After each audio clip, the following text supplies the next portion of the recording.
नमस्कार, मैं अजय साहू और आप देख रहे हैं शोरगुल टाइम्स। कहानी सीक्रेट अमीरजादा के इस एपिसोड में जब आहान और सम्राट आपस में बात कर रहे थे तब लिविंग रूम से फोन बजने की आवाज आई। फोन किडनैपर का था और उसने उनसे 2 करोड़ की डिमांड की थी। जब आहान वो पैसे लेकर उनकी बताई जगह पर पहुंचा तब वो उन गुंडों से फाइट करता है, पर तभी कोई आता है और सम्राट के दोस्त को मार देता है। आहान उसके पीछे भागता है और उससे फाइट करता है। उसे पता चलता है कि वो एक लकड़ी है। दोनों के बीच में टक्कर की फाइट चल रही होती है जब आहान रिवर्स तकनीक यूज करने के बारे में सोचता है। जब आहान ये सोच रहा था तब उसने देखा कि कार से पंकज नहीं बल्कि निशांत निकला था। वो उन दोनों के बीच में आया और उसने उस लड़की को पंच किया। वो लड़की 8 से 10 मीटर पीछे जाकर गिरी। आहान को कुछ समझ नहीं आ रहा था और वो बस उस लड़की को देख रहा था। उस लड़की ने पीछे मुड़कर भी नहीं देखा और वहां से भागने लगी। निशांत उसके पीछे भागकर उसे पकड़ना चाहता था, पर जब उसने स्पीड में फर्क देखा तब वो रुक गया। वो आहान के पास आया और उसने उसे संभाला। आहान बहुत थक गया था, इसलिए अपने सामने निशांत को देखकर वो बहुत रिलैक्स हो गया। रिलैक्स हो जाने की वजह से आहान बेहोश हो गया। अगली सुबह जब उसकी आंख खुली तब वो हॉस्पिटल के रूम में था। उसके आसपास कोई भी नहीं था। उसकी बॉडी बहुत थकी हुई थी, पर एक रात के आराम के बाद वो बिल्कुल ठीक फील कर रहा था। आहान उठा और दरवाजे की तरफ गया। बाहर बहुत सारे लोग थे और डॉक्टर्स और नर्सेज इधर से उधर भाग रहे थे। आहान को ऐसा लग रहा था जैसे वो यहाँ पहले आ चुका था। जब वो इन सब के बारे में सोच रहा था तभी किसी ने आवाज लगाई, आहान। उसने पीछे मुड़कर देखा तब जस्मीन वॉकर के सहारे से चलती हुई आ रही थी। उसे देखकर आहान ने कहा, हाय। जस्मीन ने उससे पूछा, आप यहाँ कैसे? मुझसे मिलने आए हो? जस्मीन बहुत क्यूरियस थी। ये देखकर आहान ने कहा, हाँ। अब आप कैसी है? जस्मीन ने कहा, पहले से ठीक हूं। अब थोड़ा चलने भी लगी हूं। आहान ने देखा कि वो वॉकर के सहारे से चल रही थी। शायद वो अपने वार्ड से बाहर तक चलने की प्रैक्टिस कर रही थी। आहान ने कहा, चलो, मैं वार्ड तक आपके साथ चलता हूं। इसमें कोई बुराई नहीं थी, इसलिए जस्मीन ने मना नहीं किया और आहान के साथ चलने लगी। वार्ड में पहुंचने के बाद उसने जस्मीन को सपोर्ट दिया और उसे बेड पर बैठा दिया। साइड टेबल पर रखे फ्रूट्स देखने के बाद उसने कहा, मैं आपके लिए एप्पल कट कर देता हूं। जस्मीन ने कहा, नहीं, उसकी जरूरत नहीं है, मैं खुद कर लूंगी। पर इतने में ही आहान ने एप्पल और नाइफ उठा लिया था। आहान एप्पल का छिलका उतार रहा था। जिस तरह से उसके हाथ चल रहे थे वो बहुत एलिगेंट लग रहा था। आहान जैसे जैसे सर्किल में चाकू घुमा रहा था वैसे वैसे छिलका स्पाइरल की तरह निकल रहा था। वो अब तक टूटा नहीं था। जैस्मिन उसे बहुत ध्यान से देख रही थी। फाइनली एप्पल का छिलका पूरी तरह निकल गया और वो एक बार भी टूटा नहीं था। ये देखकर जैस्मिन ने कहा, वाओ, मैं तो ऐसा कभी नहीं कर सकती थी। ये सुनकर आहान हंसने लगा। आहान का ओरिजिनल प्लान ये था कि कुछ देर वहां बैठने के बाद वो वहां से चला जाएगा, पर जैसे ही वो वहां से जाने लगा किसी ने दरवाजे पर नॉक किया। उस आदमी ने अंदर से जवाब का इंतजार भी नहीं किया और सीधा दरवाजा खोलकर अंदर आ गया। उसे देखकर जैस्मिन के चेहरे के रंग बदल गया। जब आहान ने ये देखा तब वो वहीं रुक गया। वो नहीं चाहता था कि जैस्मिन को कोई तकलीफ हो। उस आदमी ने सूट पहना हुआ था और उसके हाथ में उसका ऑफिस बैग था। वो कुछ कहना चाहता था और उसने ध्यान नहीं दिया कि जैस्मिन के अलावा भी वहां पर कोई था। पर वो आदमी बोल पाता उससे पहले ही जैस्मिन ने कहा, सर, आप चाहे कुछ भी बोल ले, मैं आपकी बात नहीं मानूंगी। उसकी टोन बहुत रूखी थी। उस आदमी ने कहा, जैस्मिन, इसमें तुम्हारा क्या नुकसान है? अगर बात मान लोगी तो तुम्हारा क्या चला जाएगा? तुम्हें पीटर की वर्थ पता है ना? अगर तुमने एक दिन बिता लिया तो एक दिन में वो तुम्हें इतने पैसे देगा जितने तुम पूरे एक साल में कमाती हो। आहान को अब थोड़ा थोड़ा समझ आ रहा था कि क्या मैटर है। जैस्मिन ने तेज आवाज में कहा, मैंने एक बार मना कर दिया है ना, इसका मतलब आप चाहे कुछ भी बोल ले मैं नहीं मानूंगी। अगर आपको मुझे जॉब से निकलना है तो आप निकल सकते हैं, मुझे कोई फर्क नहीं पड़ता। इस वक्त उस आदमी को भी गुस्सा आ गया था। उसने कहा, जैस्मिन अगर इतना बड़ा कॉन्ट्रैक्ट तुम्हारी वजह से कंपनी के हाथों से चला गया ना तो कंपनी तुम पर केस कर देगी, फिर काटती रहना कोर्ट के चक्कर। जैस्मिन चुप हो गई।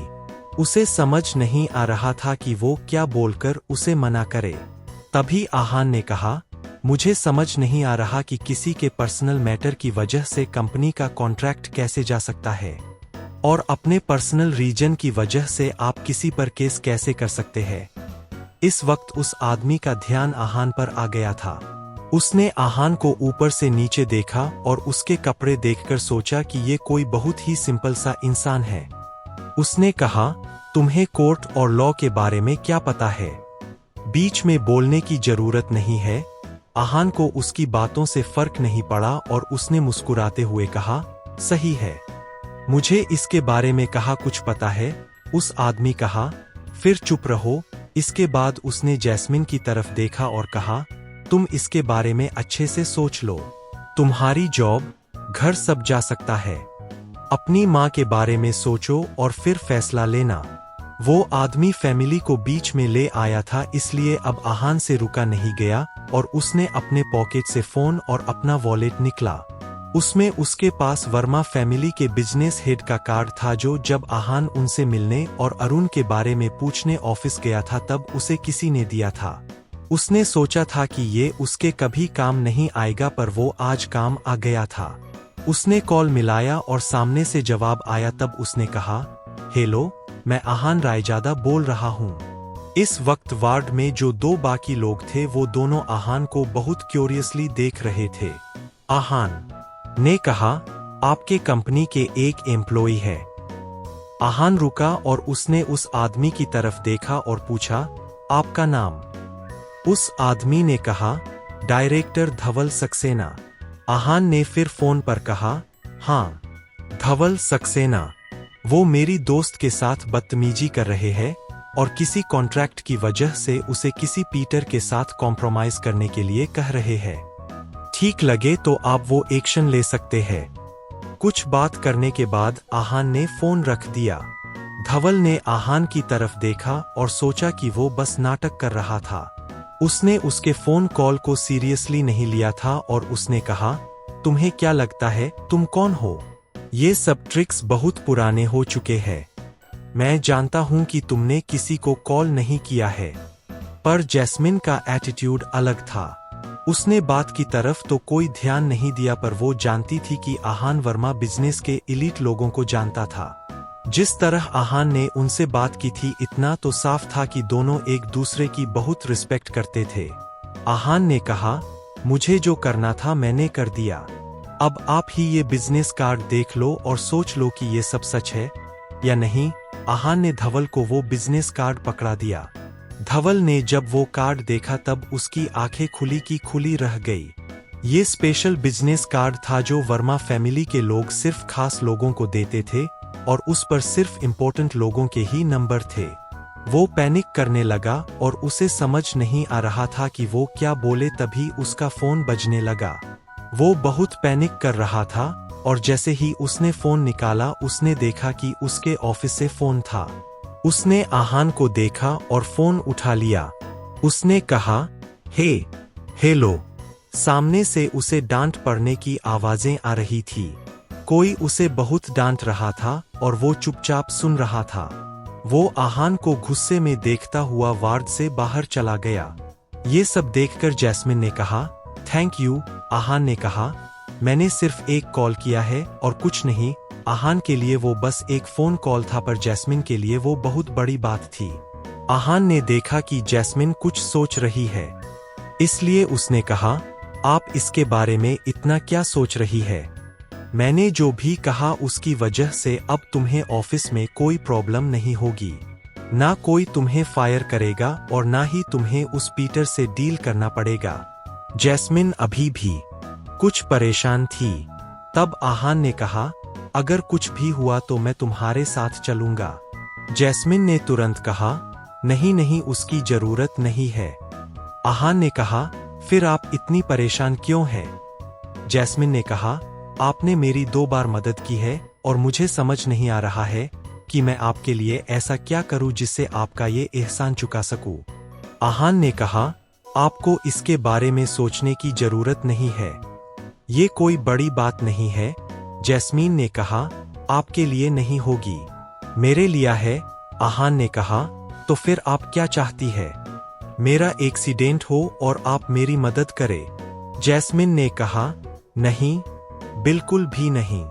आहान ने स्माइल किया और कहा, ठीक है, मैंने आपकी 2 बार मदद की है ना, तो फिर मुझे जब आपकी जरूरत होगी या आपसे कोई मदद चाहिए होगी तो मैं मांग लूंगा।